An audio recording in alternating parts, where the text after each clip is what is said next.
Quand tu essayes de comprendre de l'anglais, tu sais, ça peut être vraiment compliqué. Des gens qui parlent anglais spontanément, d'accord? Alors si c'est des films, ça peut être encore plus compliqué pour plein de raisons. Ok, il y a beaucoup d'argot, c'est un vocabulaire spécifique au thème du film, il y a du bruit, etc., etc. Mais même si tu écoutes quelqu'un qui parle distinctement de manière plus simple, ça peut être très compliqué à comprendre. Il y a une raison, notamment, qu'on a tendance à regarder un peu rapidement, et sur laquelle je t'invite à te pencher parce que ça peut vraiment te permettre d'améliorer ta compréhension et même ton expression. Et cette raison, c'est quoi? C'est the phrasal verbs. Tu sais, les verbes à particules. Go on, come over, pull off. Tu vois, tous ces verbes comme ça composés. Et ces verbes, ils sont compliqués parce que bien souvent, pour nous, ils ne sont pas du tout imagés, on ne comprend pas du tout. Et puis en plus, ils se ressemblent. Des fois, ils veulent dire plusieurs choses différentes, d'accord? Il suffit de changer la particule et ça veut dire autre chose, ok? Pull off, pull over, ok? Ouais, mais ça veut dire deux choses différentes et pour nous, ça ne représente pas quelque chose de fondamentalement différent. Et c'est forcément plus compliqué à se rappeler, à emmagasiner et que ce soit bam, comme ça représente quelque chose pour nous, ok? Et ça, l'histoire, c'est que dans l'anglais écrit, c'est un peu moins utilisé, mais c'est quand même très utilisé. Et dans l'anglais parlé, c'est tout le temps utilisé. Et il y en a plein. Ok? Donc ça, c'est vraiment quelque chose, une barrière, quelque chose qui fait qu'il y a toujours un truc qui saute, qu'on ne comprend pas vraiment et qu'on a du mal à vraiment comprendre. Ok? Donc si tu es capable de comprendre tous ces verbes à particules, eh bien, ta compréhension de l'anglais, notamment l'anglais parlé, elle va faire un bond. Comment tu fais pour te rappeler de ça? Moi, je te donne deux choses parce qu'il n'y a pas de secret, ça ne va pas rentrer comme ça tout seul. Mais en revanche, voilà, premier point qui va beaucoup t'aider, c'est c'est décompose, d'accord? Prends le verbe, par exemple, pull et over, ok? Tu prends pull, tu regardes dans le dictionnaire, qu'est-ce que ça veut dire tout seul?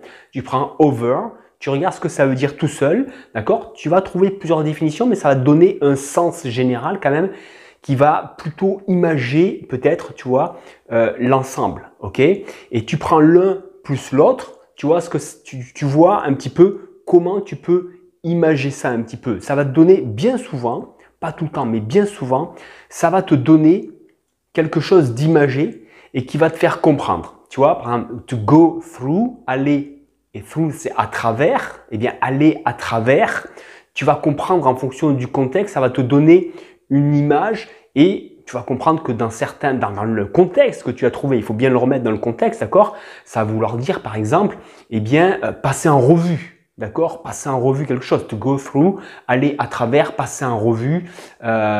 Tu vas comprendre comme ça avec les deux mots séparés et ça va te donner quelque chose justement qui va être représentatif. Ok? Ça, c'est le premier point. Des fois, c'est plus compliqué, ok, de comprendre, de mettre quelque chose d'imagé, ok? Mais souvent, ça va t'aider et quand bien même ça va t'aider, de toute manière, deuxième point, il n'y a pas de secret, c'est fais du volume. C'est-à-dire que plus tu vas le rencontrer, plus tu vas le mémoriser. Ok, c'est certainement les choses les plus compliquées à mémoriser comme ça, d'accord? Qu'un mot qui va ressembler du français à l'anglais, qui va se ressembler, tu vas vite le mémoriser. Là, c'est plus complexe et plus tu vas tomber dessus, plus tu vas le mémoriser. Et pour ça, c'est simple. Et c'est pas simple dans un sens, c'est pas simple à mémoriser du premier coup. Par contre, c'est simple à savoir que fais du volume, c'est-à-dire écoute beaucoup d'anglais, lis beaucoup d'anglais, d'accord? Pose-toi beaucoup de questions et à chaque fois que tu tombes dessus, eh bien pose-toi la question et ne passe pas rapidement dessus, mais au contraire, tu t'arrêtes et tu dis attends, ça veut dire quoi ça? Et tu te le notes. Si tu suis ma méthode, si tu vas sur mon site, tu as la méthode en 10 minutes, d'accord, où je t'explique vraiment les grands principes de comment en 10 minutes par jour, c'est l'idée, d'accord, tu vas vraiment progresser. Et ça, par exemple, si à chaque fois, par exemple, tu regardes un film en anglais, ok, ou tu lis quelque chose en anglais, ou tu tombes, et à chaque fois que tu vois, peut-être pas à chaque fois, mais essaye, tu vois, le plus souvent possible, tu vois un verbe à particule et tu te dis ça, je veux savoir ce que ça veut dire. Tu le cherches, tu te l'écris, tu te le notes, parce que si tu suis un petit peu mes concepts, tu as de quoi noter à la portée de main et tu te le notes, parce que juste en prenant le temps de se poser la question, de le noter, et puis le lendemain de le relire une ou deux fois, ok, ça commence à rentrer. Tu l'auras peut-être pas mémorisé parce que c'est plus complexe. Mais si tu retombes dessus et tu retombes dessus, à chaque fois que tu le notes, tu dis, je l'ai déjà noté. Je sais plus ce que ça veut dire, mais j'ai déjà noté. Et là, tu dis, oui, c'était un truc dans le genre. Tu vois, à chaque fois, ça mémorise un peu plus. Donc, comme ça va devenir familier. Il n'y a pas de secret, c'est simple et ça prend du temps aussi, mais ça va rentrer et tous les verbes à particules, au fur et à mesure, vont devenir de plus en plus familiers. Au début, c'est là, ça ne veut rien dire du tout pour toi. Et je te garantis que si à chaque fois que tu poses la question, tu notes et tu dis celui-là, je commence à le connaître, ça commence à rentrer, tu vas avoir le plaisir que c'est de vraiment comprendre cet anglais parlé qui est loin de notre français, mais qui fait que maintenant l'anglais pour toi, c'est familier. C'est juste ça. Donc, ne te décourage pas parce qu'au début, ça ne veut rien dire pour toi et tu n'arrives pas du tout à le mémoriser. Décompose comme je t'ai dit, fais du volume et je te garantis, c'est juste voilà, pour le plaisir, comme ça, tu prends 3 notes. Va voir mon site parleranglais.training, d'accord? Tu t'inscris gratuitement, tu vas recevoir un petit peu la méthode en 10 minutes. Comment tu fais ça simplement, en te faisant plaisir, parce que c'est la clé de la réussite, c'est faire de l'anglais pour te faire plaisir avant tout.